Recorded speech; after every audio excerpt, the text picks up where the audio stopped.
Hello Cloud Pedagogians, welcome back to the course. In today's lab, we are going to implement logs with our Elastic Load Balancer, which is in Student Directory application. Before starting this lab, make sure that you finish the lab 13 in this course. So let's look at our existing Student Directory application in AWS. I'm going to the load balancers here, clicking on my load balancer and copy the DNS and run the URL to verify whether my application is working fine or not.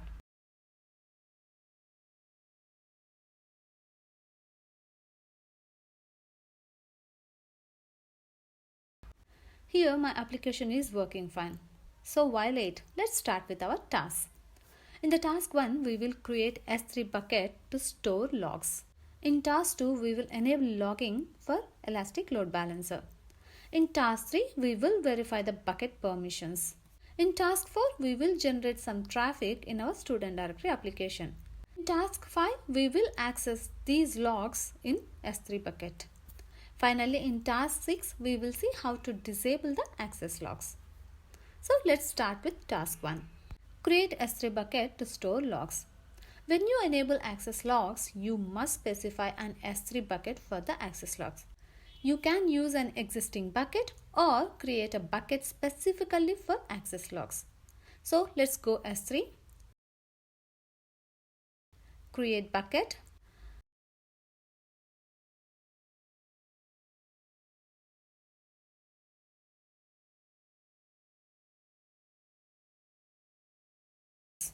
So click on create bucket. Good, my bucket is successfully created. Next thing is we need to attach a policy to our bucket. Our S3 bucket must have a bucket policy that grants Elastic Load Balancing permission to write the access logs to the bucket. If you are using an existing bucket that already has an attached policy, you can add the statement for Elastic Load Balancing access logs to the policy. Now we'll just add a new policy for our bucket. In the bucket page, choose Permissions tab. Click on Edit under the bucket policy. Update the bucket policy to grant the required permissions.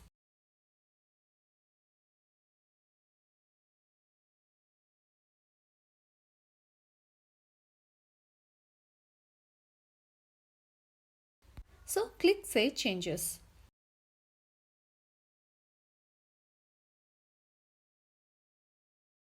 Congratulations, you have successfully created a bucket for your logs and changed the permissions accordingly. In task 2, we will enable the logging. Access logging is an optional feature of Elastic Load Balancer and it is not enabled by default. So we will need to go in and enable it. And we will be using the Elastic Load Balancer that we created in the previous lesson. In the navigation page, choose Load Balancers. Select the name of your load balancer to open its detail page.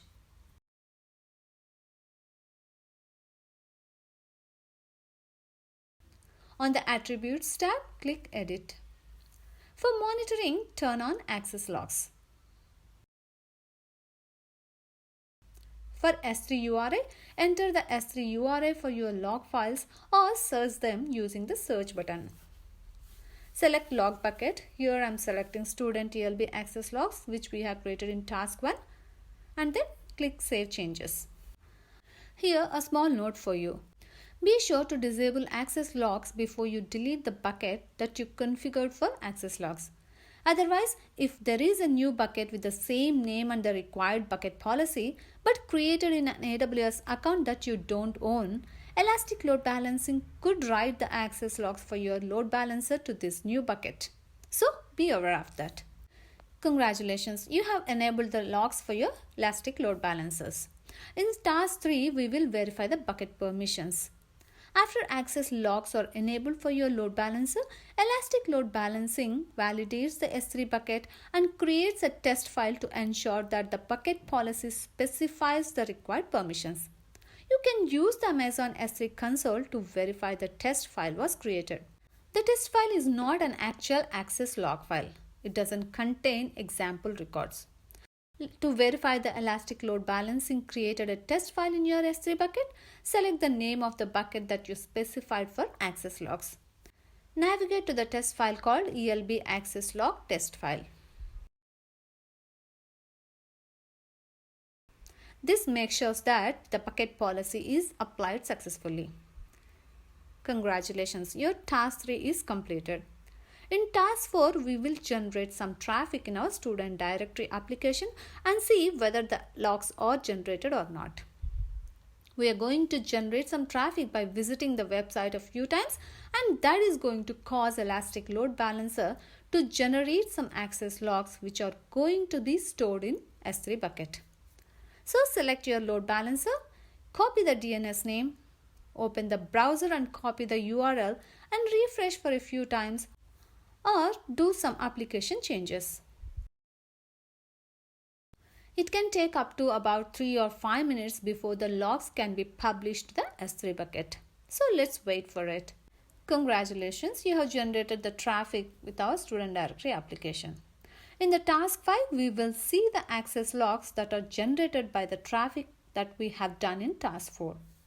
We will be able to review the access logs now. So we will review the logs to see the information relating to our request to the load balancer. Open Student ELB Access Logs S3 bucket. In Objects, you have an AWS Logs folder created for the logs. Drill down till you get an Elastic Load Balancing / folder.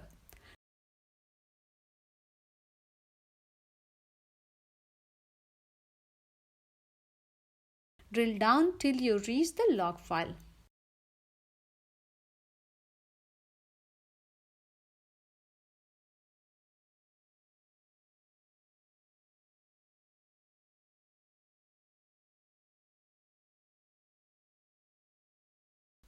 Open the file and then click Download.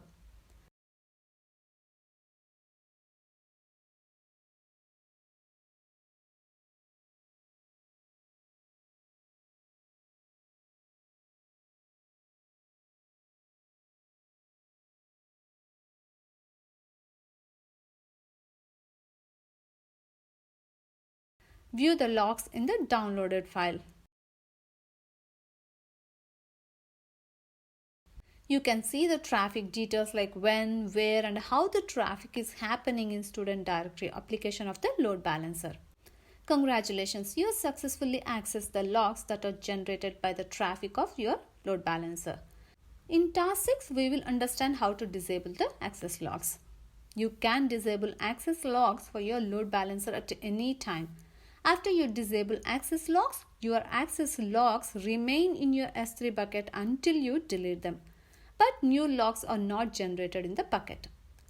Go to the navigation pane and choose your load balancer. Select the name of your load balancer to open its detail page.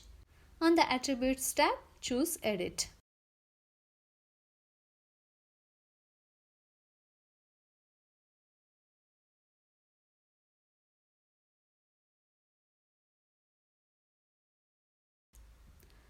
For monitoring, turn off access logs and then click on Save Changes.